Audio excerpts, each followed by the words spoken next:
This might be the most dangerous video I'll ever make.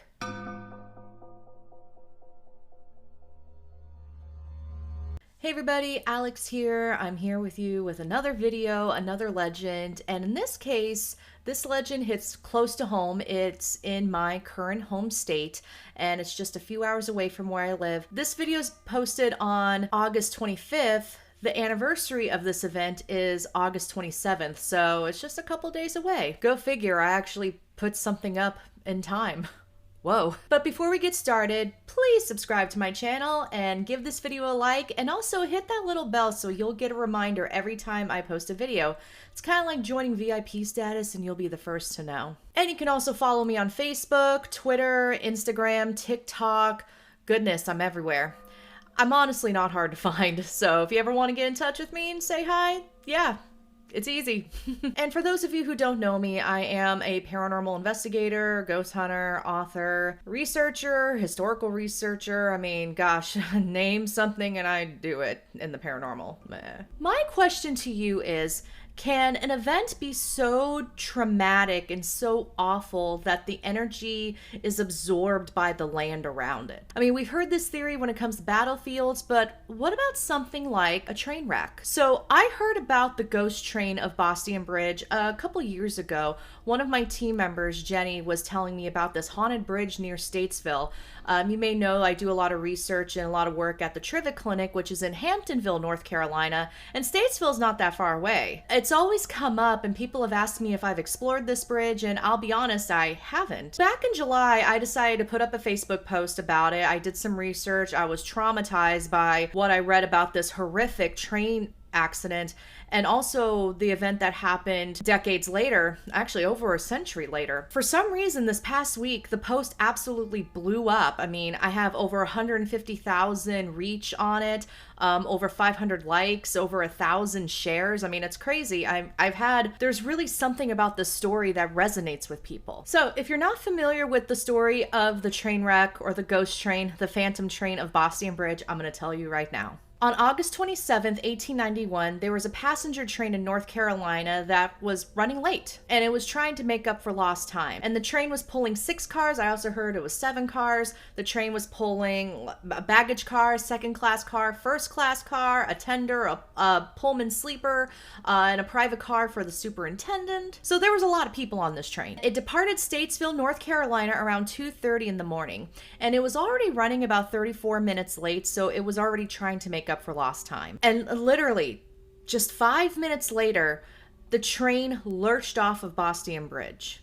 Like, it just flew off. In fact, the cars went airborne, and it fell 60 feet and hit the creek below, which is Third Creek. And another note of how fast this train was going, the sleeper car actually hit 153 feet away from where it left the bridge. So survivors ended up walking, running, limping, going back to Statesville and reporting that there was an accident. And this is oddly beautiful, but the entire town of Statesville dedicated itself to the recovery and rescue of the survivors of this train crash. Like, they literally had to cut people out of the wreckage.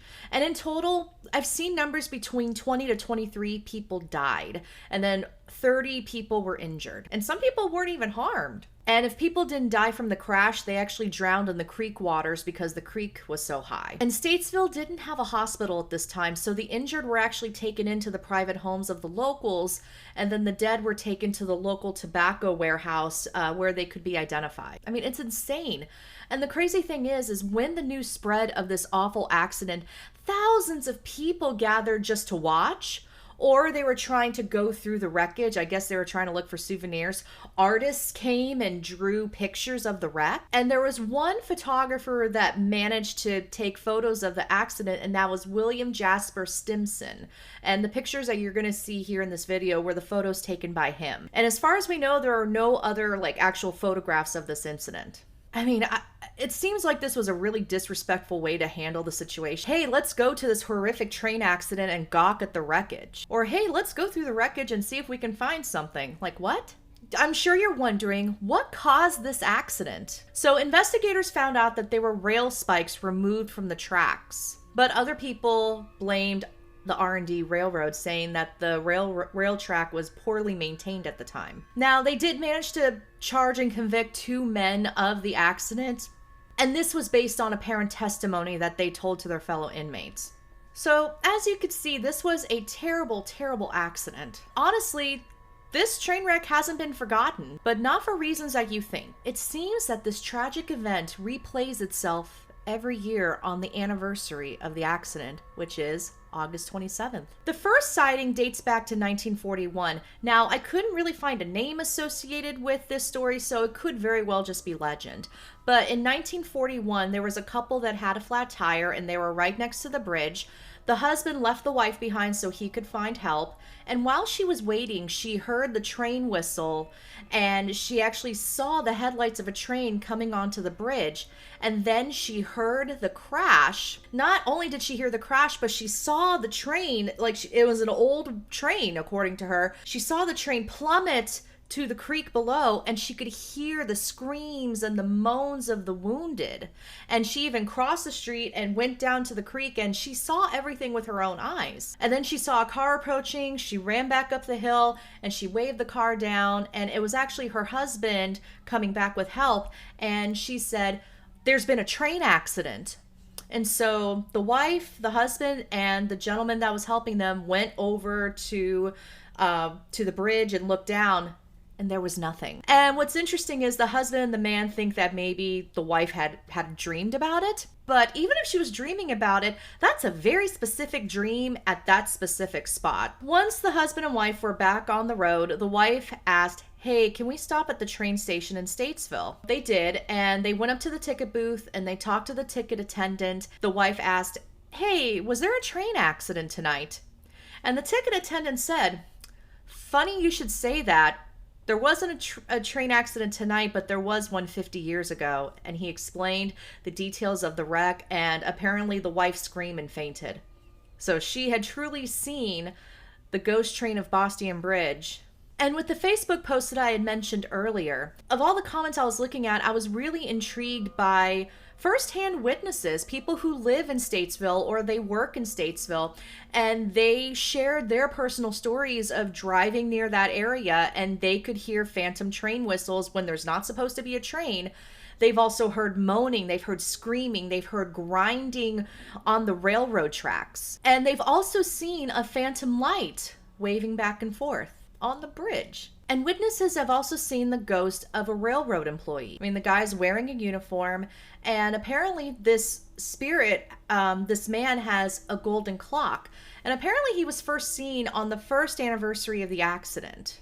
Now, many have speculated that this is the spirit of the baggage master. His name was Hugh K. Linster, and sadly he did die on the night of the Bostian Bridge train wreck. They actually found him with a broken neck in the wreckage. So this is a very specific event that seems to happen each year on the anniversary of the accident. However, am I going to recommend that you go check this out? Go to Statesville and park your car, cross the street, trespass across people's backyards, and hang out on a live active railroad track? I am not recommending this, because there's a reason for this. So each year, people flock around the Bostian Bridge, and they're hoping of catching a glimpse of this infamous phantom train. I don't blame them. I want to see it too. I want to hear it. I want to see it. I want to see Hugh's spirit. But again, it's an active railroad. So this means there are still real trains going on the Bostian Bridge. So it's dangerous. It's extremely dangerous. And sadly, on August 27th, 2010, and this was about 119 years after the original accident, there was a ghost hunter by the name of Christopher Kaiser who tragically lost his life. He was hit by a real train that was on the Bostian Bridge. I think he was with his team, but him and about a dozen other people were in the area. Many of them were on the train tracks. Kaiser and his girlfriend were on the train tracks. There was another man on the train tracks, and the crazy thing is they heard the sounds of the train. Apparently, according to WBTV, they thought that the sounds were ghostly sounds, but then the real train came, and all but 3 made it out okay. Kaiser was running, and sadly he didn't make it, but he pushed his girlfriend off the tracks, and she was seriously injured, but he pushed his girlfriend off the tracks so she wasn't hit. And there was another man who had jumped off the tracks as well, and he was pretty severely injured as well. And I did get a chance to interact with some people who knew him, and they still miss him every day. I mean, it's so sad. I can't even imagine. Even after this warning, if you still want to check out the Bostian Bridge on August 27th in hopes of catching a glimpse of the train, please be safe, stay off the tracks, stay far away as you can. Like, just I don't want to hear about someone else getting hit on the tracks. Or better yet,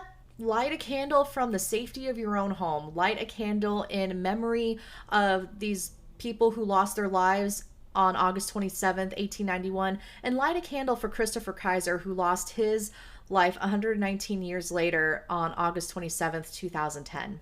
I would love to hear about any local legends that you know of, especially about trains, because I'm very fascinated with trains and ghost stories right now. So before you go, don't forget to subscribe, give this video a like, hit that notification bell, follow me on Facebook, Instagram, Twitter, TikTok, so many social media channels. Thank you all for watching, and I will see you in the next round.